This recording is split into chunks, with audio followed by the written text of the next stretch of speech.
మన ప్రభువును రక్షకుడునైన యేసయ్య నామములో మీకు అందరికీ వందనాలు, శుభములు. నేను క్రీస్తు కొరకు దేవునితో సమయం గడిపే కొద్దీ లోకానికి నువ్వు విజేతలా కనిపిస్తావు అంటూ విలియం టిండేల్ అనేటువంటి దైవజనుడు చెప్పిన శ్రేష్టమైన మాటలు. ఆది కాండంలో 41వ అధ్యాయము 33వ వచనాన్ని చూద్దాము.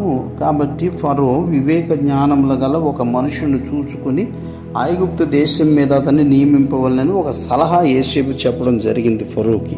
అయితే ఇప్పుడు 37వ వచనం కాను చూద్దాం. ఆ మాట ఫరో దృష్టికిని అతని సమస్త సేవకుల దృష్టికిని యుక్తమై ఉండెను గనుక అతడు తన సేవకులను చూచి, ఇతని వలె దేవుని ఆత్మగల మనుషుని కనుగొనగలమా అని అనెను. మరియు ఫరో, దేవుడిది అంతయు నీకు బయలుపరచను గనక నీ వలె వివేక జ్ఞానములు గలవారెవరూ లేరు.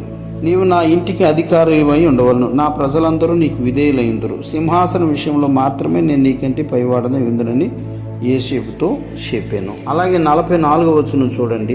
ఫరో యోసేపుతో, ఫరోను నేనే, అయినను నీ సెలవు లేక ఐగుప్తు దేశమంతటను ఏ మనుషుడును తన చేతినైనను కాలినైనను ఎత్తకూడదని చెప్పాను. ఇలాగూ తను దేవుడికి బాగా దగ్గరగా ఉన్న కారణం చేత దేవుడు అంతగా తన్ని ఆశీర్వదించి తన్నెంతో గొప్పవాడిగా పైవాడిగా చేసి లోకానికి అంతటికి కూడా అతడు పేరుగాంచిన వ్యక్తిగా అయిపోయినట్లుగా మనం చూడగలుగుతాము. దానియేలు గ్రంథము 5వ అధ్యాయం 16వ వచనం నుండి, అంతర్భావములను బయలుపరచుటకును కఠినమైన ప్రశ్నలకును ఉత్తరమిచ్చుటకును నీవు సమర్థుడవని నిన్ను గూర్చి విని ఉన్నాను గనక ఈ వ్రాతను చదువుటకును దాని భావం తెలియచెప్పుటకును నీకు సఖ్యమైన ఎడల నీవు ఊదారంగు వస్త్రము కట్టుకొని మెడను వర్ణ కంఠభూషణం ధరించుకుని రాజ్యములో 3వ అధిపతిగా ఏలుదువు. అందుకు దానియేలు ఇట్లనెను, నీ దానములు నీ యొద్ద నుంచుకొనుము, నీ బహుమానములు మరి ఎవరికైనా నిమ్ము.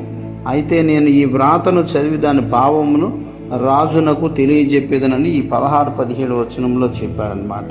దానియేలు చెప్పినటువంటి భావాలు, ఈ అర్థాలు చెప్పిన తర్వాత తను చాలా గొప్పవాడిగా తను ప్రకటిస్తాడనమాట ఈ బెల్షస్సర్ అనేటువంటి రాజు. కాబట్టి దేవుని దగ్గర నుంచి వచ్చినటువంటి ఆ యొక్క వ్రాతపూర్వకమైనటువంటి అంశాలను బయలుపరచడానికి దానియేలు అతనొక్కడే దేవునికి సమీపస్తుడై ఉండి తను బయలుపరచగలిగాడు. కాబట్టి బెల్షస్సర్ అధికంగా గౌరవించి అతను 3వ అధిపతిగా చేస్తాడు. అంటే ఎప్పుడైతే మనం దేవునికి సమీపం అవుతాం, దేవునికి దగ్గర అవుతా ఉన్నామంటే లోకానికి మనం గొప్పగా కనిపించేలా దేవుడు చేస్తాడు. దేవుడి మాటలను దీవించి కాపాడును గాక. ఆమేన్.